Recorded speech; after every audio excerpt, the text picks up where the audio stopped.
I can't lead with that with Sean Casey, kind enough to get up and join us on the program, but I will. Hey, buddy, how are you? Yeah, you got your knees buckled. Well, you know what?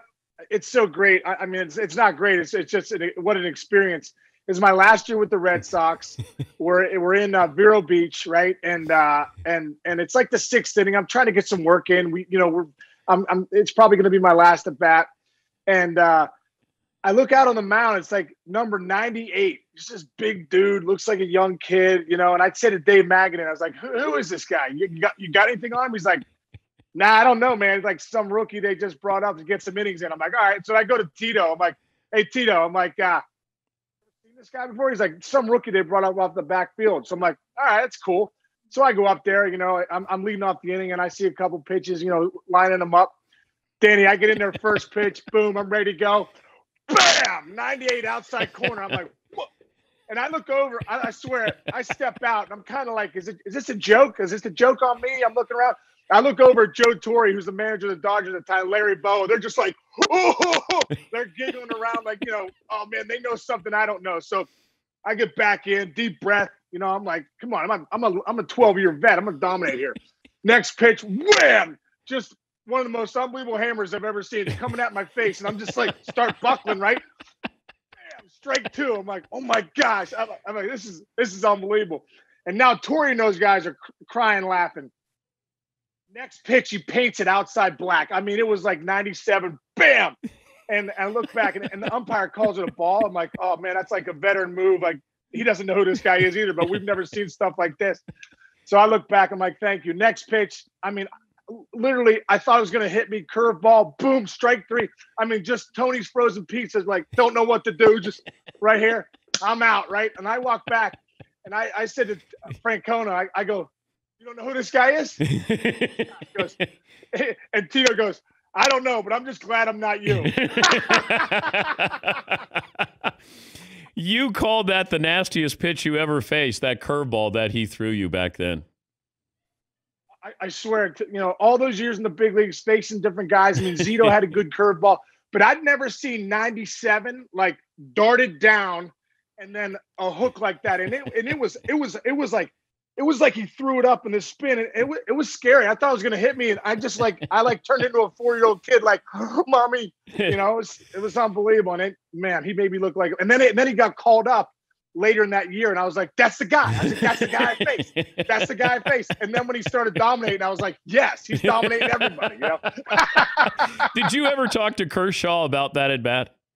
Oh, I did. Yeah. I think a couple years later at the All-Star game, I was working for MLB Network and I was out there, interviewing guys. And I think one of the first things I asked him was, "Hey man, you did me dirty, bro." Yeah, I didn't even know who you were. And he goes, "Hey, I had to, I knew I was facing Sean Casey," said something like that. He's like, "I had to get him." I'm like, "Oh man, you got me all right." Like I felt so small. I was like, I need to retire. All right, let's start with the move last night when Cash goes to the mound. Now, what did you think that he should do with Blake Snell in that moment? Boy, I just know as a hitter when there's certain guys that are on the mound and I know he punched out Mookie twice. He had punched out Seager and Turner twice. And I understand what Cash is saying because that's what they've done all year long. So, I know they don't like to have the pitcher face the lineup 3 times. But I know Snell was dominant. I mean, he just had great stuff. So for me as a hitter, if you've punched me out twice, I'm not looking forward to that third time up. That means something really good's happening out there. And so I love Cash, a great friend of mine. I disagreed with it because I know as a hitter, let's just get this guy out of here as quick as we can. I mean, bring a guy in with a rocket launcher. I don't care. Just I need to see something else besides what's going on out there. So I don't know, man. I'm second guessing Cash, and they're in the World Series for a reason. But I would not have taken Snell out right there. Yeah, and Mookie said after the game, he was like, "Man, I was relieved that they took him out because I felt like I had a chance." And they brought in Anderson, and he had been hitting right-handers better than left-handers. Yeah, I think What was it? Mookie's slugging percentage off lefties was like 218, and so it just didn't make sense. And Anderson was the one guy too that I know he's been really good these last few years, but he hasn't had a great postseason. He's Yeah. the one guy I felt like was pretty hittable. And when Mookie got that double, I was like, oh, here we go. What do you think is the future of analytics in baseball? Well, that's a great question because I think it's going to come back around again. Like I just really believe there is something to be said, like about the mental side of the game, about the flow of the game, the mojo of the game, about really seeing what your eyes are seeing. You can't judge. Like people always say about hitting. I'm like, listen, when I'm in the box, like I really am trying to dumb things down. I'm trying to see the ball and hit the ball. Like I'm really trying to slow the game down. Like there's no analytics that can help me with that stuff. And you need a human being to be able to measure, hey man, he's really seen the ball wet or he's feeling good today. I talked to him when he came to the yard. So I think there's going to be more of that. I think we're starting to get analytics heavy. And I just think the cycle is going to bring it back to, hey, we still need those baseball guys that have that pass the eye test. I love that Mookie Betts was on display for the nation to see because baseball has become regional, but I'm glad that people got to see him, and he does everything. He's not one-dimensional, which a lot of our baseball players now are one-dimensional, or it feels that way. He did it on the bases. He did it in the field. He did it at the plate, and I can't say enough about him. I love watching him play. I think he's very smart. He's not a big guy, but he's not afraid. And I know Seager got the MVP. I think that, I think Mookie was the MVD, the most valuable Dodger. Yeah, I think so. I mean, I think he put them over the top, too. I think without Mookie Betts, they don't win the whole thing. And you're right, Danny, man.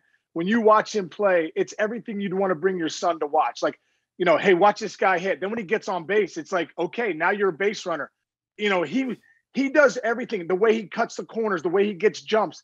I loved it last night after the game. They asked him about, the read he got, scoring from third base. And he said, hey, listen, I knew I needed to get a big secondary. I knew I needed to get going quickly. And I was able to do that. Like, I just love the fact that he runs the bases well. He plays gold glove defense. He hustles on and off the field. He can hit. He just does everything that you would want to see a baseball player do. And that's why he's one of the best in the game. I brought this up to the commissioner last week where I understand you're going to have a shift, but I would prefer not to have the shortstop on the other side of second base or second base on the other side of, second base with the shortstop. I just don't want extreme shifts. Is that, am I asking too much there? Is it fixable? I kind of feel the same way you do. I don't know. Like, is it like the illegal defense kind of thing in the NBA or I feel the same way sometimes too. And, it's such a big deal now. It's such a big thing to see. Hey, guys are beating the shift in the postseason. They're going the other way. They're staying inside it, and people always say, well, if they start to do that, they'll shift back. Well, you're not going to ask your big power hitters to just beat the shift all the time. You got to actually hit the ball out of the ballpark nowadays in this game. But I agree with you, man. I don't love the shift. And I know people say, hey, it's a strategy thing. I get it. But, everyone's on one side of the field. And I don't know. I don't love it. And the Justin Turner situation last night, like, how bizarre is this that in the middle of Game 6 of the World Series, I don't know what would have happened if there was a Game 7. Because Justin Turner was around all of his teammates. Nothing had changed. It felt like once the game started, Sean, then you know what? Everybody gets to play the rest of the game. I don't know. It just felt. You imagine this in the Super Bowl, third quarter, somebody's, they have an inconclusive test, and then they take another one, and they go out and play, and then they go in the third quarter. Hey, Tom Brady, come here. You got to sit down. You tested positive. Oh my gosh. No, seriously, it's crazy. It's almost par for the course for this year. Yeah. It's just, the World Series, your number 3 hitter has COVID in the middle of the game. It's crazy. And it was weird because Joe Buck kept saying, Turner's out of the game. We'll have to find out why. I never would have in my wildest dreams thought, he left the game in the middle of the game with COVID. That's just crazy. And then going onto the field too, after this, and he'd been told not to go out there on the field. I know you want to celebrate, and maybe he thought, look, I've been around these guys. I'm going out there to celebrate. I understand what his thought process is, But for Major League Baseball, you can't let Justin Turner go out there. If you're pulling him from the game, you can't go on the field to celebrate. Yeah, I'm sure emotions were so high with Turner, and that, I don't know. I don't know what I would have done there, but yeah, you're right. I mean, it's one of those things where it's a very touchy thing, and you don't want to put other people in danger. Well, I would want to go out and celebrate with my teammates. I don't even know if I'll be with the Dodgers next year. He's a free agent. I understand it's the biggest moment of your baseball career. But Major League Baseball or the Dodgers have to say, Justin, you can't go out there. You can't go out. Yeah. I mean, it's tough. Yep, I agree. I agree with you. Yeah. Anybody have more energy than you? Yeah, it's just me. Brett Phillips, I think, does. Did you ever have a manager get talked out of taking a pitch? Like, you would be on the mound at first base. Did you ever hear a conversation where a pitcher talked his manager out of taking him out of a game? Was there any weird? Let me see. Have I? Yeah, I'm sure I did. I can't think of one off the top of my head. It didn't happen too often.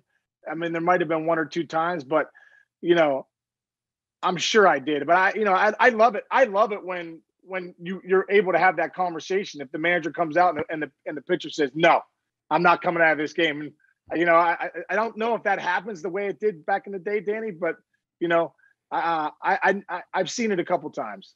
You never went to the manager and said, "You know what? I think you should pull him."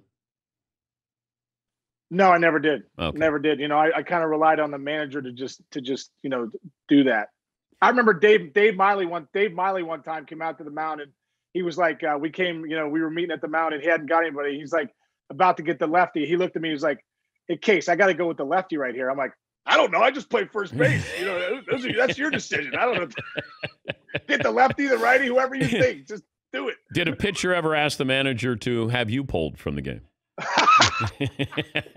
Maybe, yes. I might have happened a few times, yes. Oh, thanks for getting up. Always great to see you. Enjoy the offseason there, Sean. Thank you, buddy. Okay, Danny. Thanks a lot, man. See you soon, brother. That's Sean Casey.